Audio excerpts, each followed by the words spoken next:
ಇದು one of the best cave temple. Part time college, full time YouTube. ದಾರಿ ಅಷ್ಟು ಚೆನ್ನಾಗಿಲ್ಲ. ಹೋಗ್ಬೇಕಂದ್ರೆ ಮೊದಲು ಇಲ್ಲಿ ತುಂಬಾ ನೀರು ಇರುತ್ತೆ. ಆ ನೀರನ್ನ ದಾಟ್ಕೊಂಡ್ಬಿಟ್ಟು ದೇವ್ರ ದರ್ಶನ ಪಡ್ಕೋಬೇಕು. ಬನ್ನಿ.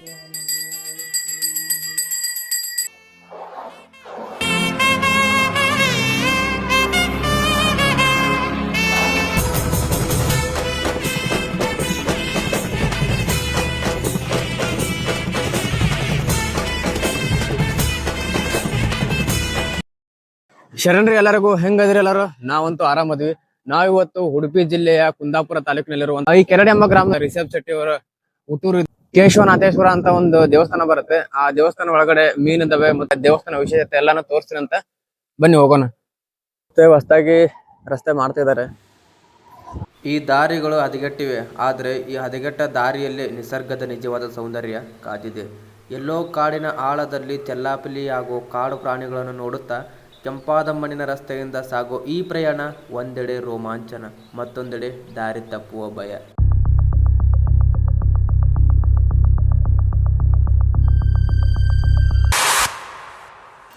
ನಾವು ಸಾಗುತ್ತಿದ್ದಂಥ ಈ ಕಾಡು ದಾರಿ ಯಾವ ರೀತಿಯಾಗಿತ್ತಂದ್ರೆ, ಸೂರ್ಯನ ಕಿರಣಗಳು ಈ ಪುಣ್ಯ ಭೂಮಿಯನ್ನು ಸ್ಪರ್ಶಿಸಲು ಮರಗಳೊಡನೆ ಜಗಳಕ್ಕೆ ಇಳಿದಿದ್ದವು. ಸಾಗುತ್ತಾ ಸಾಗುತ್ತಾ ಮಧ್ಯ ಕಾಡಿಗೆ ಬಂದಾಗ ಒಂದು ಬಯಲು ಜಾಗ ಸಿಕ್ಕಿತು. ಬೆಳಗ್ಗೆನೆ ಕಚ್ಚಾ ರಸ್ತೆಯಲ್ಲಿ ಬೈಕ್ ಓಡಿಸ್ಕೊಂಡು ಹೋಗ್ತಾ ಇದೀವಿ. ದೈವ ಇರುವ ಜಾಗನೇ ಸಿಕ್ತಿಲ್ಲ. ಮಾನ್ಸೂನ್ ಸೀಸನ್ ಅಲ್ಲಿ ಬೈಕರ್ಸ್ಗೆ ಅಂತ ಹೇಳಿ ಮಾಡಿಸಿರೋ ಜಾಗ ಇದು. ಅಪ್ಪಿತಪ್ಪಿ ಏನಾದರೂ ಬೈಕ್ ಟೈರ್ ಸ್ಲಿಪ್ ಆದ್ರೆ ನೀವು ಮತ್ತು ನಿಮ್ ಬೈಕ್ ಎರಡು ಕಾಡಿನ ಅತಿಥಿಗಳಾಗೋದಂತೆ ಗ್ಯಾರಂಟಿ. ಶರಣ್ರಿ ಎಲ್ಲರಿಗೂ, ನಾವಿವಾಗ ಉಡುಪಿ ಜಿಲ್ಲೆಯ ಕುಂದಾಪುರ ತಾಲೂಕಿನ ಕೆರಾಡಿಯಿಂದ ಸುಮಾರು ಒಂದು 4-5 ಕಿಲೋಮೀಟರ್ ದೂರದಲ್ಲಿರೋ ಮೂಡಗಲ್ ಎಂಬ ಗ್ರಾಮದಲ್ಲಿರುವಂತ ಕೇಶವನಾಥೇಶ್ವರ ದೇವಾಲಯಕ್ಕೆ ಬಂದಿದೀವಿ. ಇದು one of the best cave temple. ನೀವೇನಾದ್ರೂ ಬರ್ಬೇಕು ಅನ್ಕೊಂಡಿದ್ರಂದ್ರ ಬರ್ಬೋದು, ಆದ್ರೆ ದಾರಿ ಅಷ್ಟು ಚೆನ್ನಾಗಿಲ್ಲ, ರೆಡಿ ಮಾಡ್ತಿದ್ದಾರೆ. ಬರ್ಬೋದು, ಬೆಳಗ್ಗೆ ವೈಬ್ ಚೆನ್ನಾಗಿರುತ್ತೆ. ಬನ್ನಿ ದೇವಸ್ಥಾನ ಒಳಗಡೆ ಹೋಗೋಣಂತ. ಇಂತಹ ಡೀಪ್ ಆಗಿರೋ ಕಾಡಲ್ಲಿ ಈಶ್ವರ ದೇವರ ದೇವಾಲಯವನ್ನ ಕಟ್ಟಿದವರು ಯಾರು? ಬನ್ನಿ ಈ ದೇವಾಲಯದ ರಹಸ್ಯವನ್ನ ತಿಳಿಯೋಣ. ಕೆರಾಡಿಯ ಕಾಡಿನ ಮಧ್ಯೆ ಮರೆತು ಹೋಗಿರುವ ಕೇಶವನಾಥೇಶ್ವರ ದೇವಸ್ಥಾನ ಸಾಮಾನ್ಯ ಟ್ರಾವೆಲ್ ಸ್ಪಾಟ್ ಅಲ್ಲ. ಇದು ಪ್ರಕೃತಿ, ರಹಸ್ಯ, ಭಕ್ತಿ ಮೂರು ಸೇರಿರುವ ಈಶ್ವರ ದೇವರ ಗಣಗಳಿರುವ ಪವಿತ್ರ ಸ್ಥಳ. ನೀವೇನ್ ನೋಡ್ತಾ ಇದ್ರಲ್ಲ, ಇದೇ ನೋಡಿ ಕೇಶವನಾಥೇಶ್ವರ ದೇವಾಲಯ. ಬನ್ನಿ ದೇವಾಲಯದ ಒಳಗಡೆ ಹೋಗೋಣ.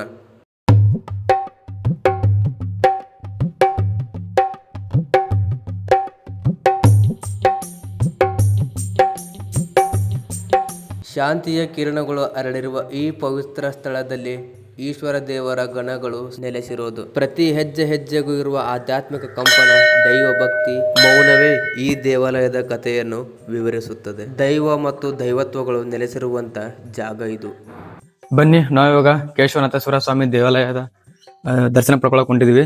ಹೋಗ್ಬೇಕಂದ್ರೆ ಮೊದ್ಲು ಇಲ್ಲಿ ತುಂಬಾ ನೀರಿರುತ್ತೆ. ಆ ನೀರನ್ನ ದಾಟ್ಕೊಂಡ್ಬಿಟ್ಟು ದೇವ್ರ ದರ್ಶನ ಪಡ್ಕೋಬೇಕು. ಬನ್ನಿ ಒಳಗಡೆ ಹೋಗೋಣ. ಕಣ್ಣಿಗೆ ನೋಡೋದಕ್ಕೆ ಸಣ್ಣ ಗುಹೆ, ಆದ್ರೂ ಮನಸ್ಸಿಗೆ ದೊಡ್ಡ ಅನುಭವ.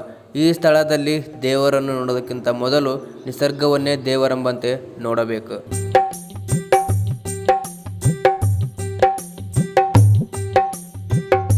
ಬೇಸಿಗೆ ಕಾಲದಲ್ಲಿ ಇದೇ ಜಾಗದಲ್ಲಿ ಹುಲಿ, ಸಿಂಹಗಳು, ಕಾಡು ಪ್ರಾಣಿಗಳು ಬಂದು ನೀರನ್ನು ಕುಡಿದು ಹೋಗ್ತಾ ಇರ್ತವೆ.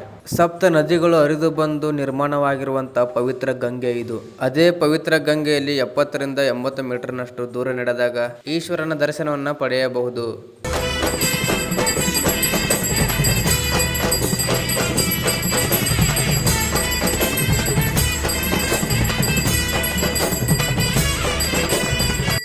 ನೀವು ನೋಡುತ್ತಿರುವ ಈಶ್ವರ ದೇವರ ಹಿಂದೆ ಒಂದು ರಹಸ್ಯವಾದ ಮತ್ತು ಪವಿತ್ರವಾದ ಸ್ಥಳವಿದೆ. ಆದರೆ ಅಲ್ಲಿ ಆಕ್ಸಿಜನ್ ಪ್ರಮಾಣ ಕಡಿಮೆ ಇರುವ ಕಾರಣದಿಂದಾಗಿ ಅಲ್ಲಿಗೆ ಹೋಗಲು ಅವಕಾಶವಿಲ್ಲ. ಮೂಲ ಈಶ್ವರನ ಮೂರ್ತಿ ಕೂಡ ಅಲ್ಲೇ ಇದೆ. ಆದ್ರೆ ಇವಾಗ ನೀವು ನೋಡ್ತಿರೋದು ಸ್ವಯಂ ಉದ್ಭವ ಲಿಂಗ. ಈಶ್ವರ ದೇವರಿಗೆ ಮುಖ ಮಾಡಿ ನಿಂತಿರುವ ನಂದಿಯ ವಿಗ್ರಹವನ್ನು ಕೂಡ ನಾವು ಕಾಣಬಹುದು. ಈ ದೇವಾಲಯಕ್ಕೆ ಭೇಟಿ ನೀಡಿದಂತಹ ಭಕ್ತರು ಇಲ್ಲಿರುವ ಈಶ್ವರನನ್ನ ಮುಟ್ಟಿ ಆಶೀರ್ವಾದನ ಪಡೆದುಕೊಳ್ಳುತ್ತಾರೆ. ಇಲ್ಲಿ ಯಾವುದೇ ರೀತಿಯಾದಂತಹ ನೆಟ್ವರ್ಕ್ ಇರಲ್ಲ, ವಿದ್ಯುತ್ ಸಂಪರ್ಕ ಇರಲ್ಲ. ಸಾಕ್ಷಾತ್ ಈಶ್ವರನ ನೆಲೆಸಿರುವಂತ ಈ ಗುಹೆ ಒಳಗೆ ಕಾಲಿಟ್ಟ ತಕ್ಷಣ ತಂಪಾದ ನೀರಿನಲ್ಲಿ ಇಡುವ ಹೆಜ್ಜೆ, ಆ ಹೆಜ್ಜೆಗೆ ಮುತ್ತಿಕ್ಕುವ ಮೀನುಗಳು, ಸುತ್ತಮುತ್ತಲಿನ ಕತ್ತಲು, ಈಶ್ವರನ ಮೇಲಿರುವ ಭಕ್ತಿ, ದೇವಾಲಯದ ಹೊರಗೆ ನಾಗ ದೇವತೆಗಳು, ವನದುರ್ಗಿ ಎಂದು ಕರೆಯಲ್ಪಡುವ ದುರ್ಗಾ ಮಾತಾ, ಜೊತೆಗೆ ಮುಖ್ಯ ಪ್ರಾಣನೆಂದು ಕರೆಯಲ್ಪಡುವ ಆಂಜನೇಯನ ವಿಗ್ರಹವನ್ನು ಕೂಡ ನಾವಿಲ್ಲಿ ಕಾಣಬಹುದು. ಎಲ್ಲವೂ ಬೆರೆತು ಹೋಗಿರೋ ಮಾನವನಿಂದ ಮುಟ್ಟದ ಹಸಿರು ಲೋಕವಿದು.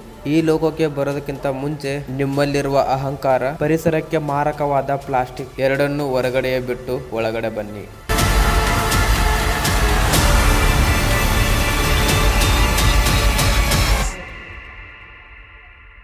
ಈ ಕೇಶವನಾಥೇಶ್ವರ ದೇವಾಲಯಕ್ಕೆ ಬರ್ಬೇಕಂದ್ರೆ ತುಂಬ ಕಷ್ಟ ಬಿದ್ಕೊಂಡು ಬರ್ಬೇಕು. ಯಾಕಂದರೆ ಇಲ್ಲಿರುವಂಥ ದಾರಿ ಸರಿ ಇಲ್ಲ. ಆದರೆ ಅಷ್ಟು ಕಷ್ಟ ಬಿದ್ಕೊಂಡು ಬಂದಿರೋದಕ್ಕೂ ಇಲ್ಲಿರುವಂಥ ದೇವಸ್ಥಾನ ನೋಡಿದ ತಕ್ಷಣ ಮನಸ್ಸಿಗೆ ಒಂಥರ ನೆಮ್ಮದಿ. ಯಾಕಂದರೆ ನಾವು ಆ ಗುಹಾಂತರ ದೇವಾಲಯದ ಒಳಗಡೆ ಹೋದ ತಕ್ಷಣ ಆ ಈಶ್ವರನ ದರ್ಶನವನ್ನು ಪಡ್ಕೋಬೇಕಾದ್ರೆ ಆ ನೀರನ್ನು ದಾಟ್ಕೊಂಡು ಹೋಗೋದು, ಆ ನೀರಲ್ಲಿ ಓಡಾಡ್ತಿರುವಂಥ ಮೀನುಗಳು, ಹಾವುಗಳು, ಜಲಚರ ಜೀವಿಗಳು, ಅದನ್ನು ನೋಡಿಕೊಂಡು ಹೋಗಿ ದೇವರ ದರ್ಶನವನ್ನು ಪಡ್ಕೊಳ್ಳೋದೆ ಒಂಥರ ಖುಷಿ. ಐ ಹೋಪ್ ಈ ವಿಡಿಯೋ ನಿಮ್ಗೆ ಇಷ್ಟ ಅಂತ ಅನ್ಕೊಂಡಿರ್ತೀನಿ. ನೀವೇನಾದರೂ ಹೊಸದಾಗಿ ನಮ್ಮ ಯೂಟ್ಯೂಬ್ ಚಾನಲ್ನ ವಿಸಿಟ್ ಮಾಡ್ತಾ ಇದ್ರಿಂದ ಈ ವಿಡಿಯೋ ಇಷ್ಟ ಆದ್ರೆ ಲೈಕ್ ಮಾಡಿ, ಇಲ್ಲಾಂದರೆ ಡಿಸ್ಲೈಕ್ ಮಾಡಿ, ಏನಾದರೂ ಒಂದು ಮಾಡಿ.